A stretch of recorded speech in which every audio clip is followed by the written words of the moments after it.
السلام علیکم ورحمت الله وبرکاته. ملګرو امید کوم چې ښه به وو، الله مو ښه لره. ملګرو په نیو ویلاګ کې زه تاسو ټول هرکلی یم. ملګرو نن موسم ډېر ښایسته و، روان وو ډپټې له د سبوی ټیم و، ډېر ښایسته موسم و، ډېر زبردست. دا ملګرو د مو سره ده د سپړګي ایریا و چې ګس طرف له وګورئ، دا د مو سره ده د کونډولي مشهور تالاب چې ډېر خلک یې پېژني. دې کې مخکې خلک لامبېدلو، خو اوس دې کې دا چیکړی چې یو ځل څوک ورکوشي بیا ترې راختلی نه شي، ځکه چې چیکړی هغه سړی گیر کړي بیا یې پرېږدي نه. نو بس روان وو، موسم ډېر زبردست و، باران موسم و، باران شوی و، ډېر زبردست و، ښکلی او خوشګوار موسم و. د کلیوال رنګونه او ژوند او مزې دا په کلي کې ملګرو. بس د ښي تنګي طرف له روان وم چې ملګرو له وړوکی ونې ویلاګ هم جوړ کړو.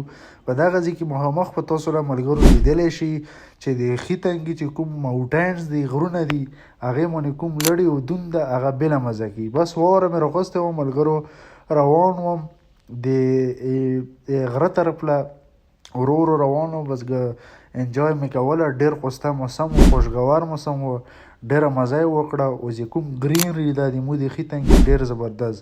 چې راورسېدلم موټر سایکل نه یې واوره ووښکله، بس چې څرنګې پاسه راوختلم ماشاءالله. بس موږ کسان اخته وو. دا د مو سره ده لجمین، او د بل چې کوم د مو سره ده دا ده لنګري.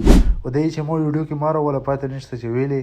خو بس بیا چې کله دو هغه مې وکړه، صفات مې وکړه، سړي خوشحال شول. حقیقت کې هم همداسې دي. نو ملګرو دا د مو سره د ښي تنګي ماونټین، او دغه ځای کې چای او ناشتې ټیم شو. دغه ځای کې مو چای پاکولې، روټۍ راغله، روټۍ سره سره نري دال دی چې په غره کې وي او داسې وږی وي، نو بیا کدو هم خوند کوي. بس ټیم نه مې ولیدلو، روټۍ باندې مو ما سعید مامې بسم الله کړه، ورسره پیاز کیا پیاز ہے کیا پیاز کې نخرې.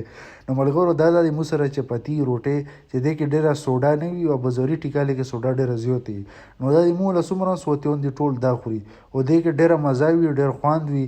بس چې پهله ګله مې وکړه او څرنګې مې خولې له کړه، نو هی مزې هی مزې، ډېره مزه یې وکړه، ډېر خوند یې وکړه.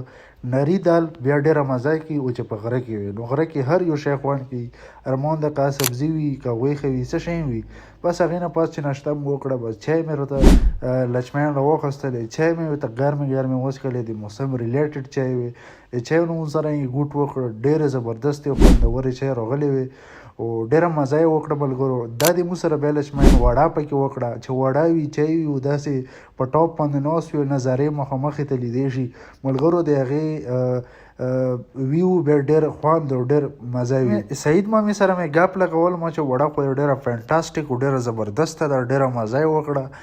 ګلې سره چې خوري هغې بېل خوند وي، چې بیا داسې پکې وړه وکړي او چای وي او داسې غر وي، نو ډېره مزه کوي ملګرو. بس د مون دغه نن ویلاګ و وړوکی غونې ریپوسټ کو، لازمي سپورټ راکړو. تاسو د سپورټ جهان مننه مو لرو کې ډېره مننه. والسلام.